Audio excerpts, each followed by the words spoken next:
parece que bastante teoria sobre o assunto, né? Mas só uma pequena introdução. Né? Direito humano é uma construção social.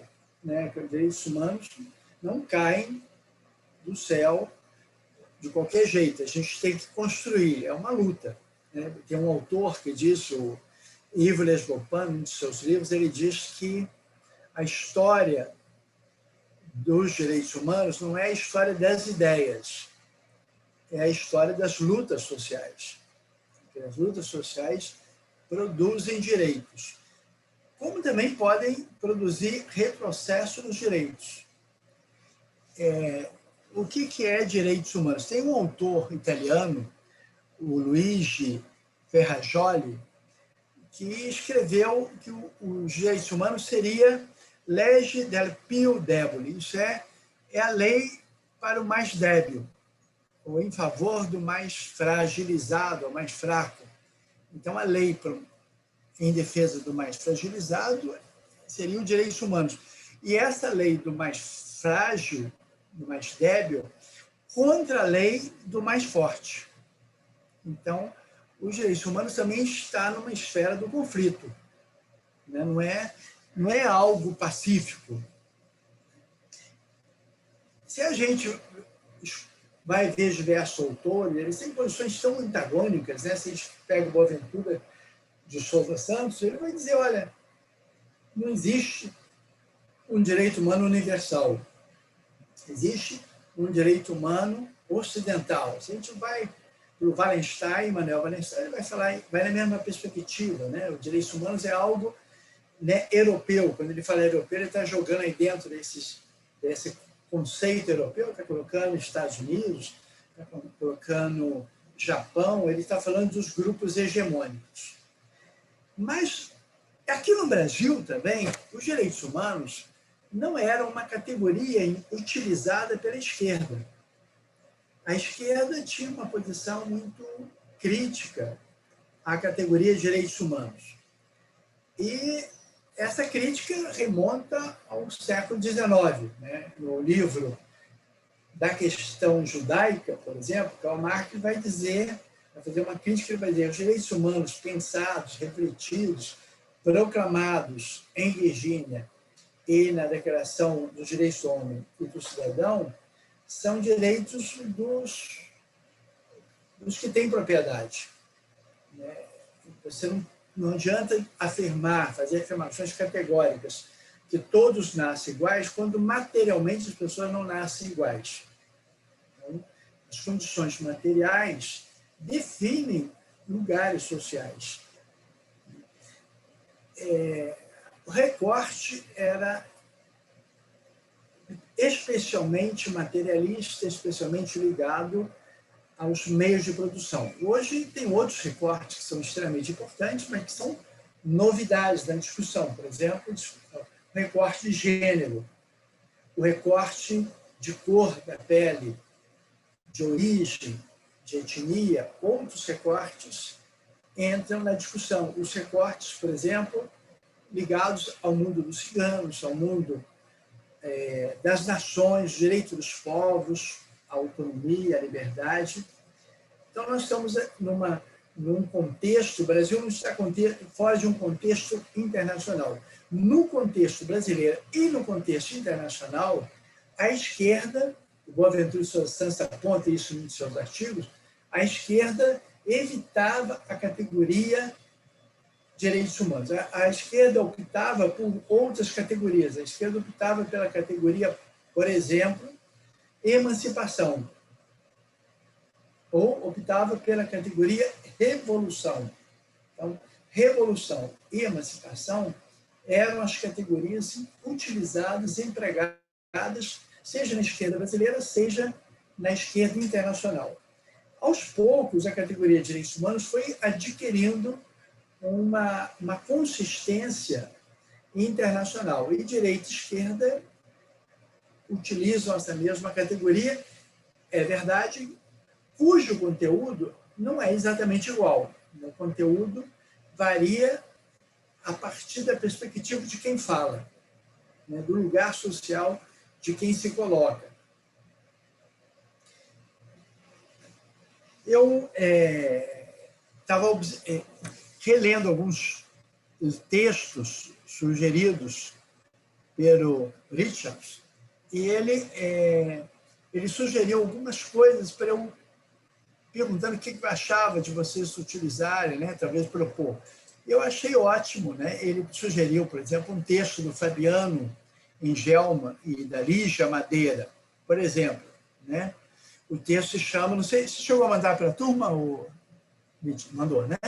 A causa e as políticas de direitos humanos no Brasil, né? E os dois autores, eles têm um lugar social que é a universidade. Eles são acadêmicos e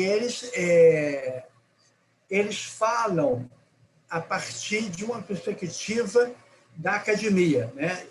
Então, a Universidade Federal do Rio Grande do Sul, Instituto de Filosofia e Ciências Humanas, Departamento de Ciência Política, isso seria do Fabiano. A Lígia, Universidade também Federal do Rio Grande do Sul, Instituto de Filosofia e Ciências Humanas, Departamento de Ciência Política. Então, os dois estão no mesmo departamento.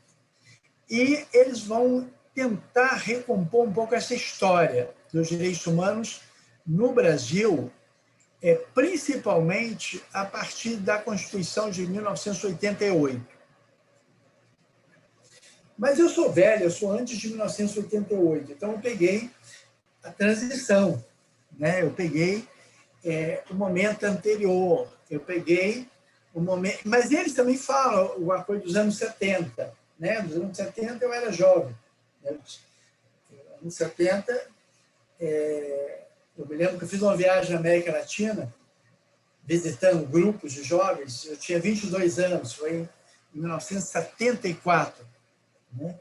Eu percorri todo o continente visitando grupos de direitos humanos. Foi quando eu me percebi latino-americano. Até então eu não sabia que eu era latino-americano.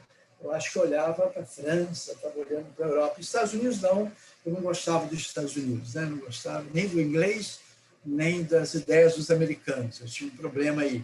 Mas eu tinha um olhar mais para a Europa, e aí eu comecei a ver que eu era latino.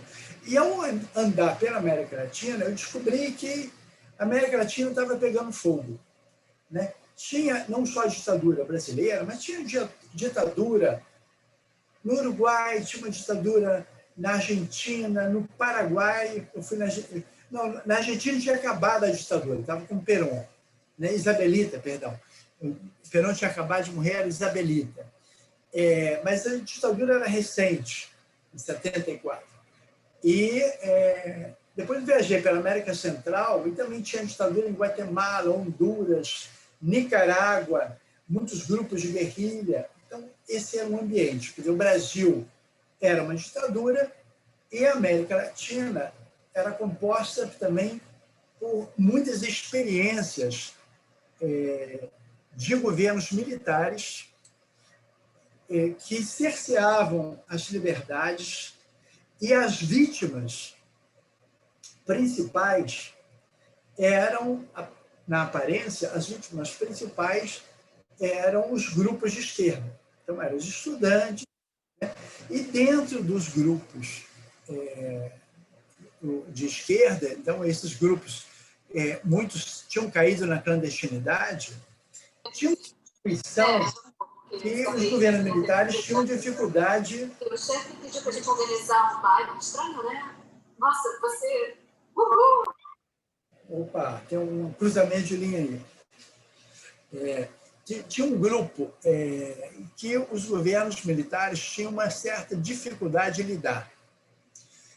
Esse grupo era a Igreja Católica. Porque a Igreja Católica estava disseminada em todo o continente e os governos militares, se no mundo político podia destituir o congressista, caçar congressista, ou podia até fechar o Congresso, né, como aconteceu no Brasil e em outros países, ou no mundo sindical, os governos podiam destituir o presidente do sindicato dos trabalhadores rurais. O governo não tinha essa autonomia para mexer na Igreja Católica. Na Igreja Católica, o governo podia prender um padre, ou matar um padre, ou prender um bispo, ou julgar um bispo, mas ele não podia nomear um bispo, ele não podia nomear um padre numa paróquia. Isso era algo interno da instituição. E a instituição Igreja Católica era muito forte, ela estava presente no Brasil inteiro e na América Latina toda, e ela era francamente majoritária. E a igreja, então, ela vai ser uma espécie de guarda-chuva para a esquerda perseguida. Isso é apontado pelo autor quando ele fala dos anos 70, início dos anos 80, ele fala, por exemplo, sobre São Paulo e o papel da instituição da Igreja Católica, né, na Comissão de Justiça e Paz. Ele fala da criação da Comissão de Justiça e Paz e ele, então, faz uma referência ao chamado Vaticano II. O Vaticano II foi uma reunião de bispos em Roma, quando, na época do Papa João XXIII, ele abriu a Igreja Católica para uma perspectiva mais progressista. Ele defendeu o respeito às outras religiões, né? Ele defendeu um diálogo ecumênico, e, a partir do Vaticano II, houve uma reunião na América Latina, que foi uma espécie de concílio na América Latina, que é o Encontro de Medellín, que foi em 1968, 4 anos depois. Em Medellín, um jeito novo de pensar teologia já estava bem avançado. É uma teologia chamada Teologia da Libertação.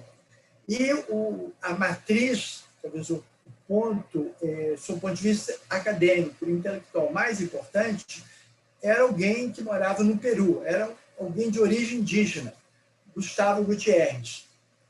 Gustavo Gutiérrez, ele, num livro chamado Teologia da Libertação, publicado também no início dos anos 70, ele levantou uma questão. Ele diz, na Segunda Guerra Mundial, na Alemanha, um grande teólogo alemão chamado Bonhoeffer, esse grande teólogo que organizou a Igreja Luterana, parte da Igreja Luterana, em oposição à ditadura do Hitler, tentou organizar um grupo de resistência, ele foi preso, inclusive foi assassinado em um campo de concentração, sendo jovem, mas era um intelectual brilhante, e ele dizia o seguinte, que o desafio da igreja luterana na Alemanha e da igreja protestante na Alemanha era falar para o homem adulto. Esse é o desafio da igreja. Falar para o homem do espírito liberal, do espírito da modernidade, o homem, né, filho de Descartes, filho de Kant, filho de Hegel, né, filho de Karl Marx, filho do mundo da razão. Ele disse o desafio da igreja é falar para o homem adulto. Aí o Gustavo Gutiérrez dizia, isso não é um problema nosso na América Latina. Na América Latina o problema é outro, é como falar de Deus que é pai para homens que nem vivem como, para gente que nem vive como gente. Uma humanidade que não vive como humana. E ele então vai fazer, e esse grupo de teólogos, um diálogo com o que havia de mais moderno nas ciências sociais da época. Então, a chamada teoria da dependência aparece nos livros deles. Então, eles vão refletir sobre esse mundo que tem que mudar. E vão apontar o problema na concentração de renda, no capitalismo, nas estruturas de opressão, de destruição do meio ambiente, destruição dos povos. Então, eles vão fazer uma reflexão teológica a partir dessa perspectiva. E os autores não falam, mas, além da Comissão de Justiça e Paz, teve duas instituições que foram extremamente importantes, criadas naquele período. Em 1970, foi criado o Conselho Indigenista Missionário, que era voltado para os indígenas. Como defender os indígenas que estavam sendo massacrados pela política governamental brasileira. E um dos fundadores do Conselho Indigenista Missionário, do CIMI, era um bispo espanhol poeta e jornalista. Escrevia muito bem, compôs música, por exemplo, com Milton Nascimento, sendo que a letra é dele, e com outros cantores, e com outros compositores e poetas. E ele escreveu um texto duríssimo contra a ditadura militar, apontando o governo como responsável pela invasão dos territórios indígenas, pelo assassinato dos indígenas e pela utilização de mão de obra escrava na Amazônia. Então, ele vai ter dois textos que vão ter grande repercussão nacional e internacional. Isso no início dos anos 70. Em 1975, 5 anos depois da criação do CIMBE, foi criado a Comissão Pastoral da Terra, que era voltada para os camponeses. Era uma organização criada no seio da Igreja Católica, mas ecumênica, com participação de pessoas de igrejas cristãs, que começaram, então, a dar voz e vez para o camponês e para o trabalhador escravizado em fazendas. Bom, ao mesmo tempo, né, onde podia se abrigar o perseguido político? Qual lugar era punido pela ditadura? Como conseguir um emprego? Como fazer o que gostava de fazer nessa circunstância? O que fazer e como fazer? Então, por exemplo, no sul do Pará, teve a guerrilha do Araguaia. Então, o Partido Comunista do Brasil foi atingido e muita gente foi assassinada. Mas, nos anos 80, eu estava lá e nós contratamos para trabalhar na Igreja Católica, como advogado, um jovem chamado Paulo Fonteles, que era do PCdoB. Quer dizer, ele não conseguiria trabalhar no sul do Pará se não fosse por esse guarda-chuva que era a Igreja Católica, na Comissão Pastoral da Terra. Ele acabou sendo assassinado, né, o Paulo Fonteles, era um grande amigo meu, né, tem esse livro sobre ele, Contido a Bala, do Luiz Macluf Carvalho. E foi acompanhado, por exemplo, pela Comissão Pastoral da Terra, o João Canuto. João Canuto era um camponês, uma liderança sindical. Ele acabou também sendo assassinado, 2 filhos dele foram assassinados, e também ele era das comunidades de base, depois entrou no PCdoB e foi assassinado. Foi candidato a prefeito da cidade, além de presidente sindical. Foi assassinado também o Expedito Ribeiro de Souza, que era jovem, poeta, negro, liderança sindical, liderança comunitária, também entrou no PCdoB e ele foi assassinado. Então, nós temos um conjunto de ações da igreja, né? Então, aqui o autor, ele aponta para nós, vou tentar pegar de novo, ele aponta para nós, estou tentando achar o texto aqui, ele aponta, principalmente, o trabalho da Comissão Justiça e Paz e a relação com a Comissão Justiça e Paz do Vaticano. Então, em Roma, né, no Papado, né, no Estado do Vaticano, havia uma comissão, e essa comissão era a época do Papa Paulo VI,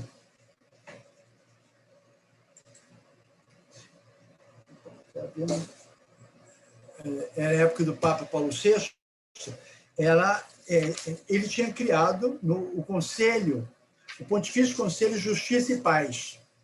E o Pontifício Conselho de Justiça e Paz, então, ele tinha em alguns lugares sua Comissão de Justiça e Paz. E aqui no Brasil, em São Paulo, foi criado, depois foi criado em outros lugares. E essas comissões de Justiça e Paz, então, sob o guarda-chuva de Roma, Então, começaram a atuar. Então, foi assassinado um conjunto muito grande de lideranças religiosas naquele período. Foi assassinado o padre Bournier, o padre José Moraes Tavares, foi assassinado a irmã Adelaide Molinari, foi assassinado um conjunto de pessoas, mas o governo, se ele podia perseguir e matar, ele não conseguia mexer na estrutura interna. Então, teve um momento em que a Igreja Católica era o espaço possível da denúncia. E, naquele momento, os grupos reivindicavam os direitos humanos. Então, não usavam a categoria nem revolução, nem emancipação. A categoria empregada era direitos humanos. Por que direitos humanos? Porque era necessário mobilizar a opinião pública internacional em torno da defesa das pessoas que estavam sendo presas e torturadas em função das ideias, ou assassinadas, ou as duas coisas, presos, torturados e assassinados. Então, nós temos uma luta onde, o autor aponta, há uma presença muito grande de pessoas da área do direito. Ele, inclusive, nomeia algumas pessoas desse período. E, de fato, estes vão atuar e vão aparecer nessa dimensão que era da luta em defesa de ex-guerrilheiros ou guerrilheiros ou opositores ao sistema que estavam sendo torturados. E aí se entrava com habeas corpus, se discutia, foi feito clandestinamente um livro lá em São Paulo, Tortura Nunca Mais, né, com a relação de pessoas que tinham sido torturadas. Foi um trabalho incrível feito. O Luiz Eduardo Greenhalgh estava atrás da feitura deste trabalho. Um grupo de advogados, então, atuaram nos anos 70 e nos anos 80 nessa esfera. O que é interessante é que nós temos a violação de dois tipos de violação de direitos humanos. Uma violação dos direitos humanos, que é o que aparece nesse artigo, é a violação dos direitos humanos previstos como direitos civis e políticos. É a primeira dimensão ou geração dos direitos, né? Ou a primeira grande leva de direitos civis e direitos políticos. Então, você não podia divergir do sistema, senão você era preso. Você não podia escrever algo que isso era censurado. Havia tortura. Então, era a esfera dos direitos civis e políticos. Mas havia já uma luta, que não é abordada aqui, dos direitos sociais, econômicos e culturais, que eram os direitos dos povos indígenas à sua terra, dos camponeses à sua terra. Era o direito pelo salário justo. Era o direito à educação. Né? O Paulo Freire, por exemplo, que era ligado à Igreja Católica, aparece muito naquele período. Mas esse texto, ele fala de uma dimensão que é muito importante, é muito interessante o que eles fizeram e é ótimo que eles tenham recuperado aquele período. Né? E ele fala, então, o título é A Causa dos Direitos Humanos na década de 70, a recuperação do direito à política. Mas havia, como eu disse, também uma luta social por outras dimensões dos direitos, que não é apontado nesse primeiro momento. Aí, quem é que aparece? É o Hélio Bicudo, é o Dalmo Abreu Dallari, são grandes advogados, né? É o mundo da área do direito.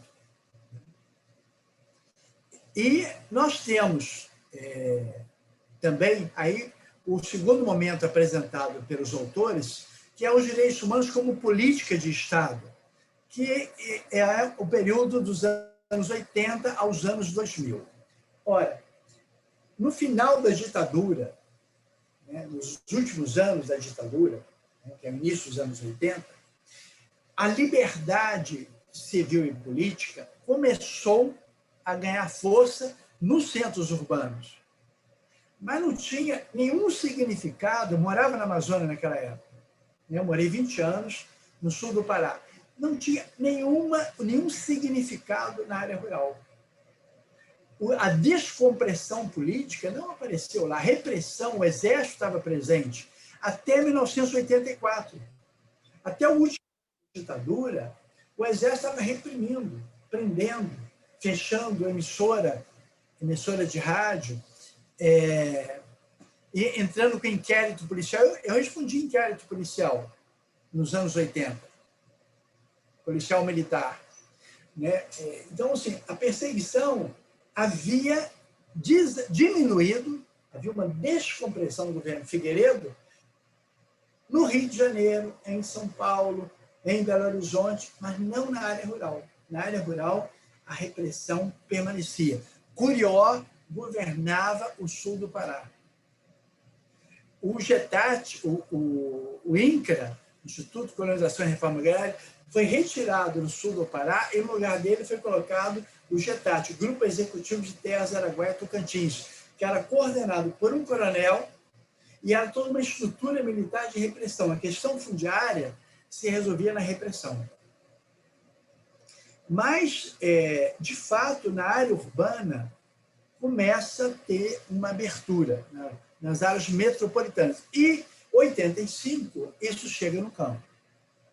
Então, em 85, por exemplo, a perseguição contra os sindicatos diminuiu.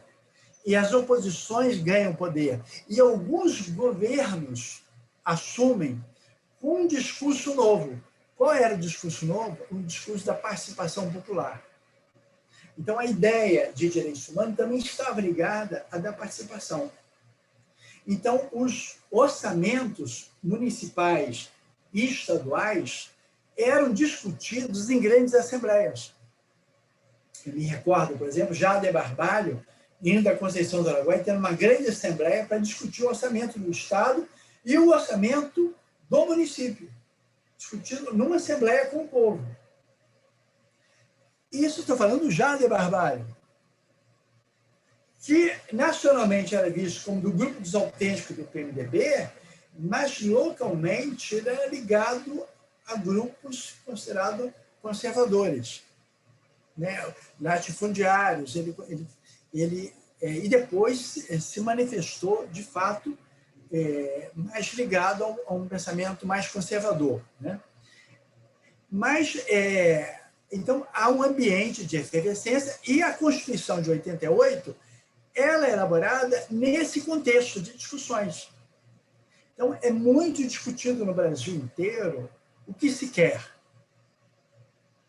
O que seria uma nova Constituição? Uma Constituição que substitua a Constituição da ditadura militar. Então, tem um momento muito importante, né? E nasce o Movimento Nacional de Direitos Humanos, que vai ter um papel fundamental, e vai ter também, em 1996, no início do governo Fernando Henrique Cardoso, o primeiro Plano Nacional de Direitos Humanos. Então, vai ter uma elaboração de um plano nacional. Ora, aqui nós temos algo interessante, que é fruto das reivindicações nacionais, mas é um reflexo de uma discussão internacional. Porque uma reunião, uma convenção realizada em Viena tinha proposto que os países fizessem seus planos nacionais de direitos humanos. Então, o Brasil também dava uma resposta internacional a uma demanda da ONU. E aí é elaborado o primeiro Plano Nacional pela Erradicação do Trabalho Escravo, e algumas pessoas que tiveram relevância no momento anterior também estão presentes aqui. É o José Gregório, é o Paulo, como se chama? Eu não conheço tanto ele. Paulo Sérgio Pinheiro, né? Diversos dessas pessoas vão começar a assumir funções no poder público, né? O Dalma Dallari, o Hélio Bicudo. Então, são pessoas que tem também um pé no mundo da política e um pé no mundo do direito, e um pé na esfera das discussões dos direitos humanos. O segundo, então esse plano é elaborado em 96, né? E o fruto do plano, então, começa a haver convênios entre a União e os estados e os municípios, ou a organização, ou também, ou principalmente, com a organização civil, dependendo da região do Brasil. Onde a sociedade civil era mais articulada, pode ter havido mais convênios lá, que é o caso da região sul e sudeste. Mas, em 2002, isso é muito interessante, no final do segundo mandato do governo Fernando Henrique Cardoso, quando está terminando o mandato dele, é feito o segundo Plano Nacional de Direitos Humanos. Então, finalmente, nós temos um plano, um segundo plano, mas o que há de estranho é que foi em final de governo. Isso significa o quê? Significa que o Fernando Henrique Cardoso não implementaria, porque ele não teria tempo para isso.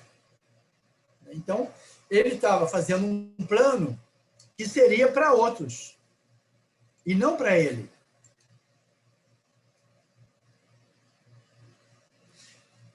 Então, não seria para ele. Então, é feito o segundo plano nacional, né? Se o primeiro, então, teve lá, né, na Secretaria do Estado, né, o José Gregório, né? O Paulo primeiro foi José Gregório, 2007 a 2000, depois de 2000 a 2001, e Paulo Sérgio Pinheiro, 2001 a 2003. Né? Agora nós temos o segundo plano no final do governo do Fernando Henrique Cardoso. Né? E o Paulo Sérgio Pinheiro teve um papel importante como José Gregório. E é um plano que é a continuação do primeiro, mas numa ampliação. E aí o Lula assume. O que eles não falam, porque a ótica principal dos dois autores é o sul, sudeste, o artigo dele, e principalmente, e especialmente, essa dimensão mais dos direitos civis e políticos. Mas foi também no final do governo, mas não foi promulgado. No final do segundo mandato do governo Fernando Henrique Cardoso, foi feito o primeiro Plano Nacional pela erradicação do trabalho escravo. Um plano que o Fernando Henrique Cardoso não implementou, porque foi no final do segundo mandato. E quem é que vai assinar esse plano? Em 2003, é o Lula. Então, cabia ao Lula implementar o segundo Plano Nacional de Direitos Humanos e cabia ao Lula implementar o primeiro Plano Nacional pela erradicação do trabalho escravo. Fernando Henrique Cardoso, em 95, ele tinha reconhecido, como presidente pela primeira vez, que havia trabalho escravo no Brasil. Em 1995, num programa radiofônico. E foi criado os grupos especiais de fiscalização móvel, que entravam nas fazendas, libertavam trabalhadores, etc. Mas um plano vai ser elaborado no final do governo do FHC. E só vai ser proclamado no ano seguinte. Além disso, outro aspecto que chama atenção é que, desde 92, tramitava na OEA, na Organização dos Estados Americanos, 3 petições contra o governo brasileiro.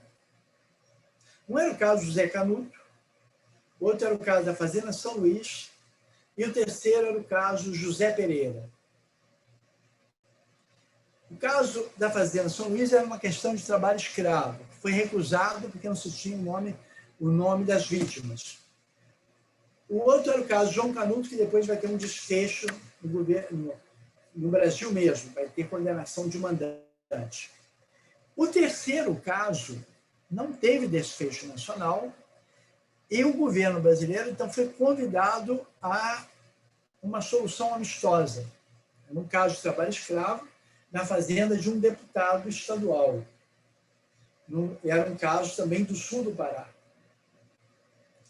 E o Fernando Henrique Cardoso ele encaminha uma solução amistosa para esse caso, mas ele não assina, e ele deixa para o Lula assinar. Então, no início do governo Lula, em janeiro de 2003, o Lula assina, então, o primeiro Plano Nacional pela Erradicação do Trabalho Escravo e assina um pedido, um acordo amigável no caso José Pereira. E no caso, então, José Pereira, que era um caso de trabalho escravo de um menino de 17 anos que conseguiu escapar, mesmo ferido, com um tiro na cabeça, e o companheiro que estava com ele, o Paraná, morreu, né, e ele, o José Pereira conseguiu sobreviver. Eu conheci muito o José Pereira, né, eu estava na UEA quando, em nome da Comissão Pastor da Terra, quando foi levado esses 3 casos. Estava com 2 organizações internacionais, que era a Human Rights Watch o CEGIL, Centro de Juristas Internacionais. Então, os vigilantes de direitos humanos, os Centros de Juristas Internacionais, né, e a Comissão Pastor da Terra, 6 organizações com esses 3 casos. Então, ele tem um desfecho em 2003.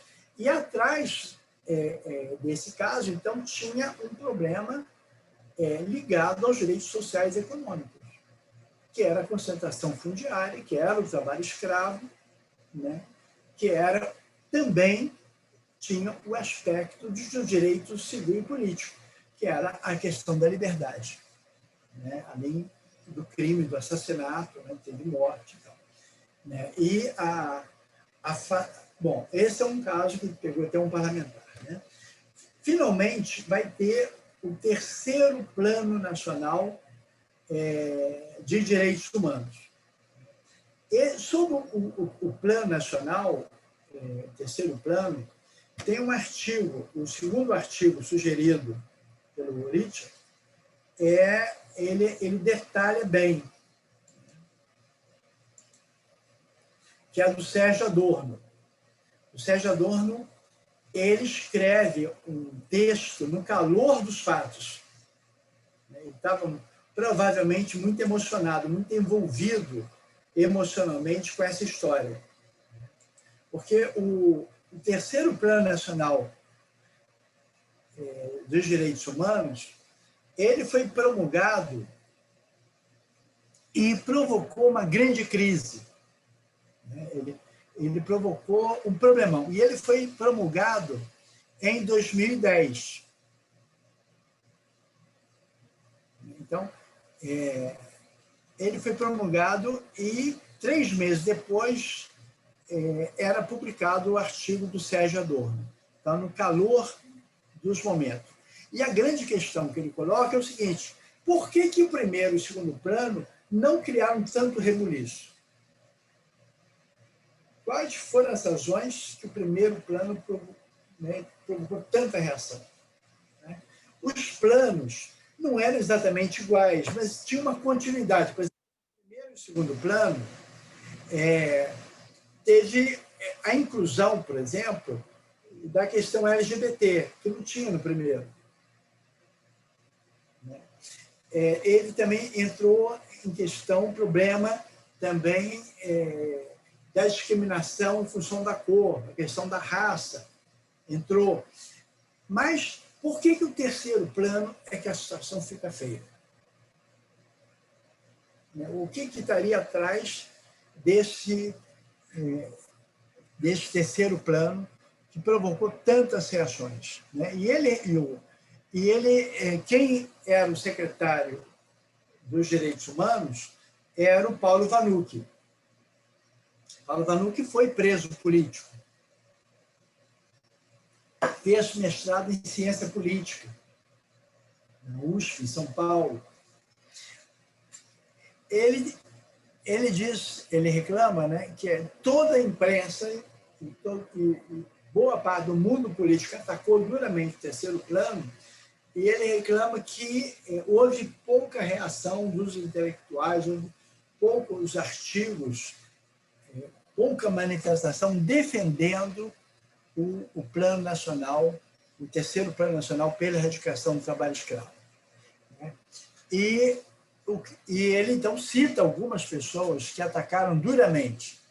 Uma pessoa é a chamada Cátia Abreu. A Cátia Abreu era senadora do DEM, ela foi presidente da Confederação Nacional da Agricultura e Pecuária do Brasil, do CNA, e ela era uma forte opositora do governo Lula.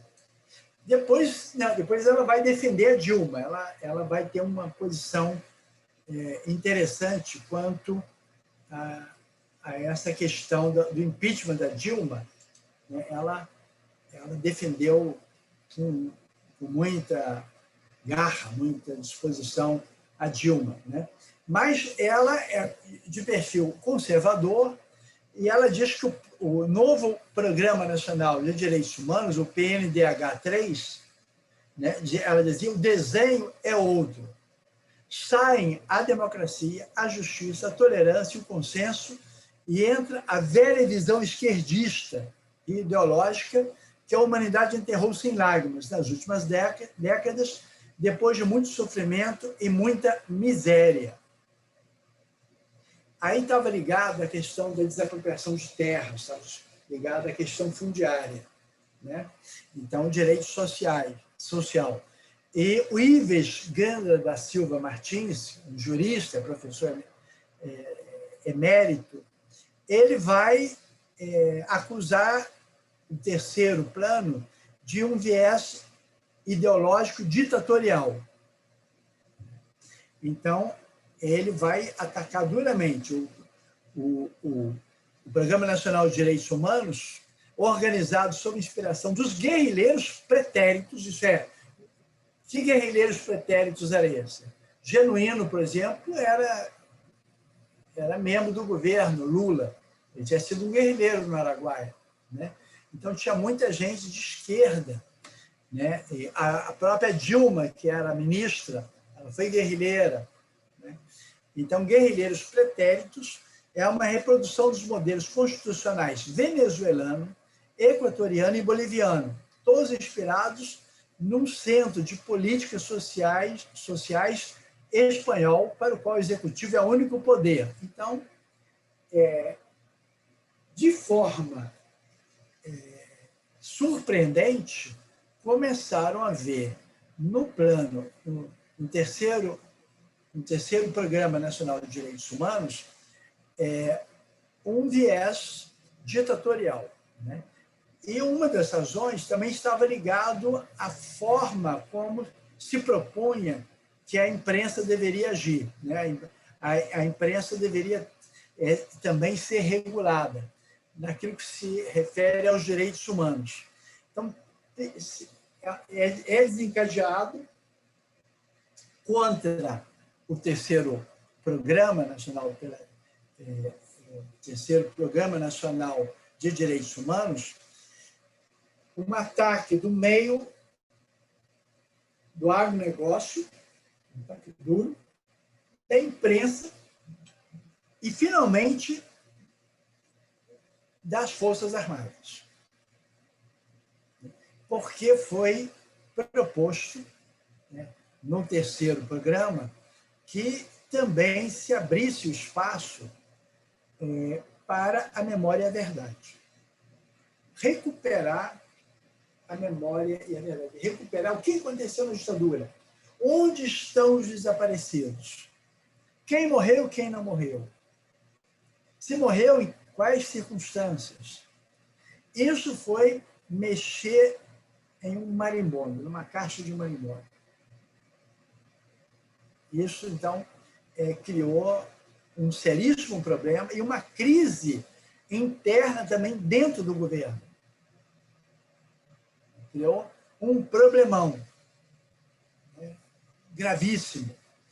O segundo programa, né, ele tinha falado, como eu disse, por exemplo, ele tinha colocado as questões de orientação e identidade sexual, de gênero, ele tinha colocado a questão dos ciganos, né? Ele tinha também tratado, então os direitos sociais entraram no segundo Programa Nacional de Direitos Humanos, né? o trabalho infantil, o trabalho forçado apareceram, né? Mas no final do governo Fernando Henrique Cardoso. Fernando Henrique Cardoso não queria pegar esse abacaxi, ele deixou para o governo seguinte, né? E, além disso, foi previsto, né? Já tinham sido nomeados, mas retomou a questão dos afrodescendentes. E aí também se pensou na questão dos quilombolas.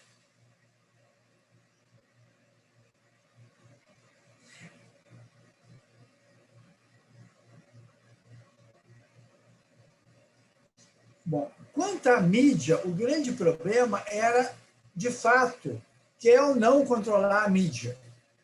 Alguma coisa já tinha aparecido, mas mais sutilmente nos outros planos. No terceiro plano, a linguagem foi mais visível. E, além disso, o terceiro programa, ele, de forma bem clara, ele tocou em outros pontos extremamente polêmicos que criaram um grande celeuma nacional. Uma foi a questão do aborto, né, que foi tocado, e outra dos símbolos religiosos, né, uma reafirmação do Estado laico brasileiro. Então, nós poderíamos continuar, aí pensar no presente, né? Podemos pensar, bom, e hoje, nós estamos agora em 2021. Então, se houve avanços no governo Fernando Henrique Cardoso, a própria Constituição de 1988 foi um avanço. Depois teve, né, o primeiro, segundo e terceiro Programa Nacional de Direitos Humanos. São avanços. E agora, né, aquilo que começou no governo Fernando Henrique Cardoso teve continuidade nos governos seguintes. Mas e a partir de Temer? E a partir de Bolsonaro? Então, nós estamos agora num momento onde os direitos humanos estão num momento de recuo. A gente está com dificuldade. A própria categoria de direitos humanos nunca foi pacífica, né? Em muitos momentos, direitos humanos foram vistos como direitos de bandido. E isso ficou muito forte, muito evidente, na campanha de Bolsonaro. Bandido bom é bandido morto. Direitos humanos para humanos direitos. E o que nós vemos hoje? Como é que a gente... Hoje, a Secretaria de Direitos Humanos está na mão de quem? Qual é a possibilidade de ter um avanço? Qual é o discurso da ministra? Qual é o conteúdo do discurso da ministra? Qual é o conteúdo do discurso do presidente da República, dos seus ministros? Então, a gente está no tempo da boiada, não deixa passar a boiada. E o que nós fazemos frente a isso?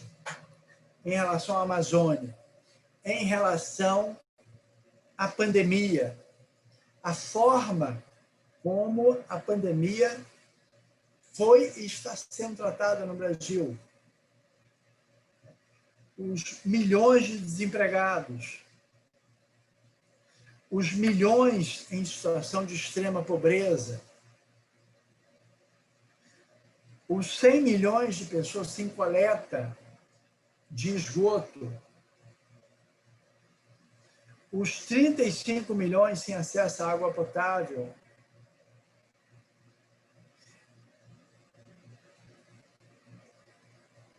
a circunstância internacional também foi desfavorável e fortaleceu esse ambiente complexo para os direitos humanos vivido pelo país. agora a gente está no momento de uma guinada, não sabemos aonde vai, né? Quer dizer, para o caso de Trump nos Estados Unidos, o caso da América Latina, né? Nós temos agora governantes mais sensíveis, né, que estão retomando o caso da Bolívia, por exemplo, Luiz Arce, o caso do Uruguai com Luiz Alberto Lacalle, o caso da Argentina com Alberto Fernandes, Venezuela lá com Maduro. Então, assim, a gente está num contexto que não é favorável para o projeto do presidente Bolsonaro.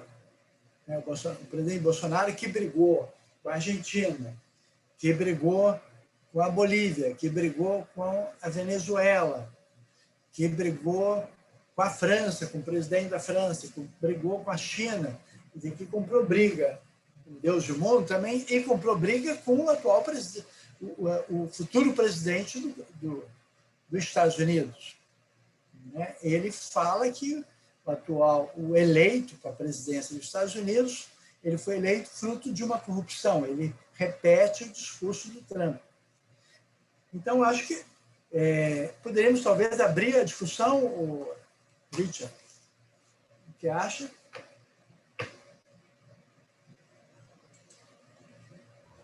Sim, Ricardo. Podemos. Podemos, então, abrir a discussão?